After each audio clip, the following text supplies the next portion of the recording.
Number 15, the A's with new skipper Tony La Russa in the dugout, calling the shots for the first time, and his A's acted like they'd never heard of Roger Clemens. 1-0 A's in the second. Alfredo Griffin with a double to left center field off Roger Clemens. Dwayne Murphy scores, and Oakland has a 2-0 lead. It was 3-1 A's in the top of the sixth with one on. Jose Canseco tags one deep to left field, and it will make the screen for a round tripper. With a man aboard, the A's are now up by a score of 5-1. Dave Kingman up next. He struck out 3 times tonight, but not this one. The man they sometimes call Kong puts this one over the screen. 6-1 A's, and that was the night for Roger Clemens. The Red Sox rallied in the bottom of the sixth with a man on. Dwight Evans tagged Dave Stewart deep to left for a 2-run shot that pulls Boston to within 3 at 6-3. The Red Sox were down 6-4 in the bottom of the seventh when catcher Jerry Willard made a great play. 2 on, none out. Bill Buckner trying to sacrifice Willard to Carney Lansford at third, and he doubles up Buckner at first. That helped the A's to get out of a big jam, and they held on to win it by a score of 6-4. Dave Stewart wins his first of the year. He pitched well for the Oakland A's. Roger Clemens, the loser, is now 14-2. Those 2 losses coming consecutively, and Bear with save number 2 on the year. Meanwhile, if you hadn't noticed, Cleveland Indians had been quietly climbing the ladder with a 7-game winning streak until they hit Chicago tonight. The White Sox 4-3 winners over the Cleveland Indians. Greg Walker's sacrifice fly with the bases loaded in the bottom of the ninth gave Bob James the winner, and Ernie Camacho took the loss. The Yankees and the Rangers. Tell somebody in spring training they'd be playing on July 7th and one of the teams would be in first place. You'd not get a lot of takers for the Texas Rangers. Well, tonight at Arlington Stadium, maybe the Mosquitoes, or is this the hit sign? Well, one way or the other, Lou Piniella, Yankee manager, must have been the hit sign because the Yankees were hitting. Here in the first inning, Don Mattingly, good night. Rockets this Charlie Huff knuckleball and sends it out for his 14th of the year. Yanks have a 1-0 lead.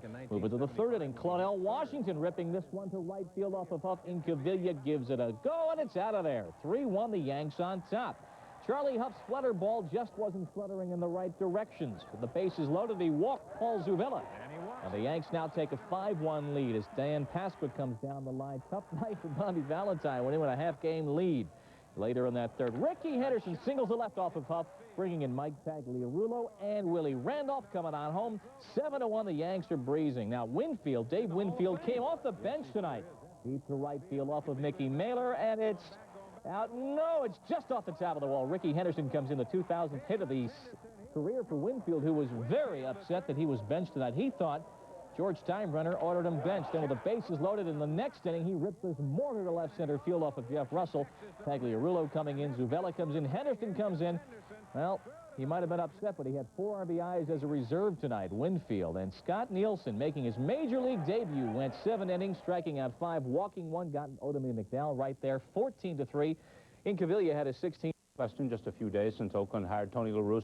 Detroit trying to get something going in the friendly confines of the Homer Dome. They've closed it now down to a 10-8 deficit. Minnesota with the lead. Ken Herbeck is 20th homer. Lou Whitaker has a couple of dingers for the Tigers tonight, numbers 10 and 11 on the season. That's in the ninth. Twins up 10-8. In Kansas City, the Royals hosting the Baltimore Orioles. Both teams trying to fight their way back into their respective divisional races. There was no score in the third inning. That's when Floyd Rayford, just back from Rochester, 2 days, wraps Charlie Lebrandt's offering around the left field foul pole. That is a home run.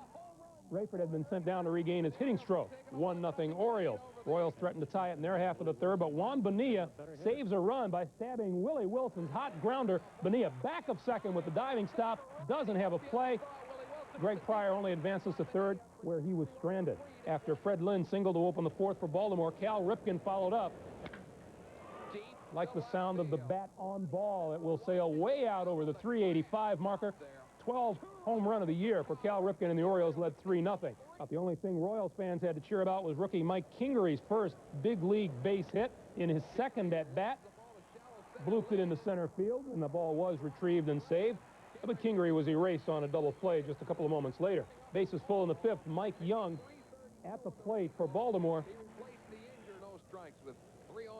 We'll look at ball 4 as Fred Lynn trots home. 5-0 at this point, and over in the Kansas City dugout, Dick Hauser pondering his 10-game losing streak as Baltimore wins at 8-1, a 14-hit attack. Mike Boddicker rings up number 11 of the year. Charlie Lebrandt, the loser, his record is 8-6. California at Milwaukee.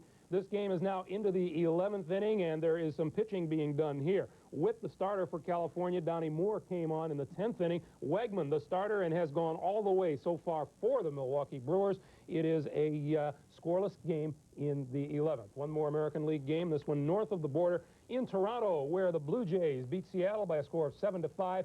Jimmy Key, a winner again. He has won 8 consecutive decisions now, or rather 5 consecutive decisions after starting 0-3. Morgan, the loser, and Bill Caudle with his first save of the year.